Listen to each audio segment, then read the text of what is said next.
अस्सलाम वालेकुम। मैं हूँ आपका होस्ट मुदस्सिर और मैं आपको वेलकम कहता हूँ अपने चैनल पे। अच्छा जी, ऑस्ट्रिया की वीज़ा रेशो क्या है?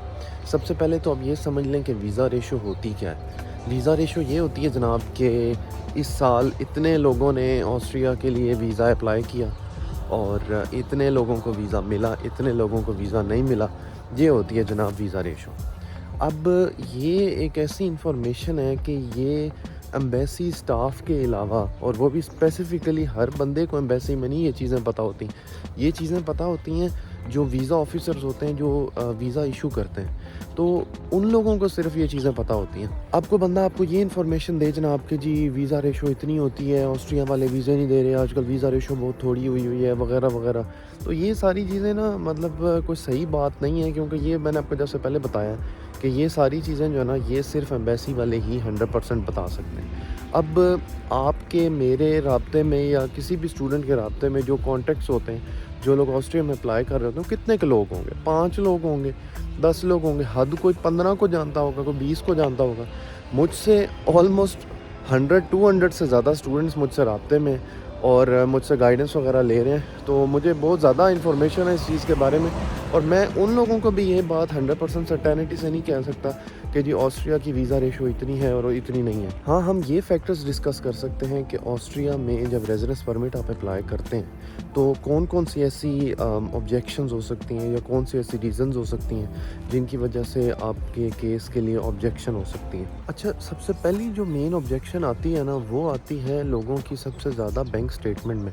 अब बैंक स्टेटमेंट में ऑब्जेक्शन क्यों आती है जनाब कि लोगों ने ना इस तरह से फंड्स शो किए होते हैं कि जी किसी ने एफिडेविट नहीं दिया हुआ, किसी ने अपने स्पॉन्सर की बैंक स्टेटमेंट नहीं लगाई हुई साथ में, किसी ने एक ऐसा स्पॉन्सर शो किया हुआ है कि जो जिसका अपना गुजारा मुश्किल से चल रहा है। मतलब अगर आपने कोई ऐसा बंदा शो किया, फॉर एग्ज़ाम्पल आपने शो किया जी मेरे भाई जो हैं वो लेट्स से स्लोवेनिया में जॉब करते हैं, या मेरे भाई नॉर्वे में जॉब करते हैं, और भाई की सैलरी स्लिप्स वगैरह आपने साथ में अटैच की हैं और एफिडेविट उनकी तरफ से दिया है कि मैं अपने भाई को during the time of study support करूँगा। अब अनफॉर्चुनेटली भाई की अपनी सैलरी जो है वो इतनी थोड़ी है कि उसमें एक बंदे का गुजारा हो सकता है, ठीक है? तो वो 2 बंदों को कैसे सपोर्ट करेंगे?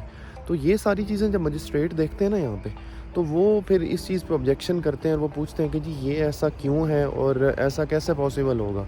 तो एक तो ये ऑब्जेक्शन हो गई। दूसरी ऑब्जेक्शन ये आती है जनाब कि पुलिस कैरेक्टर सर्टिफिकेट या कोई भी ऐसा डॉक्यूमेंट जो रेजिडेंस परमिट के एप्लीकेशन में रिक्वायर्ड होता है, वो लीगलाइज नहीं है। फॉर एग्जांपल आपका पुलिस कैरेक्टर सर्टिफिकेट बेसिकली देखा जाए तो वो ऑन पेपर 6 मंथ्स के लिए वैलिड होता है, लेकिन एम्बेसी क्या करती है कि जब उसको लीगलाइज करती है तो लीगलाइजेशन की वैलिडिटी सिर्फ 3 माह होती है। तो इस सारे प्रोसेस में ज़ाहिर है एक दफ़ा 3 माह से तो ज़्यादा का टाइम लग ही जाता है। तो आपने बेसिकली ये करना होता है कि जब आपका पहला रेजिडेंस परमिट अप्रूव मतलब पहला पुलिस कैरेक्टर सर्टिफिकेट जमा हो जाता है, तो आप उसके बाद फिर दोबारा जब एम्बेसी में जाते हैं तो नया पुलिस कैरेक्टर सर्टिफिकेट आप बनवा के ले जाते हैं और उसको आप लीगलाइज़ करवा लेते हैं पुराने वाले की बेस पे।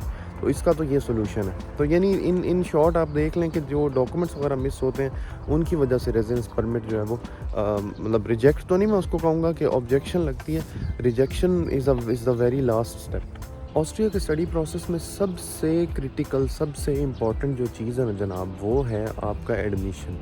आपको जब एडमिशन मिल गया ना, और मैं आपको ये लिख के दे दूं कि मैंने आज तक कोई ऐसा केस नहीं देखा कि उस स्टूडेंट के पास एडमिशन भी था, उसके सारे डॉक्यूमेंट्स भी कंप्लीट थे, ठीक है जी, और उसको फिर भी जो है वो वीज़ा नहीं मिला।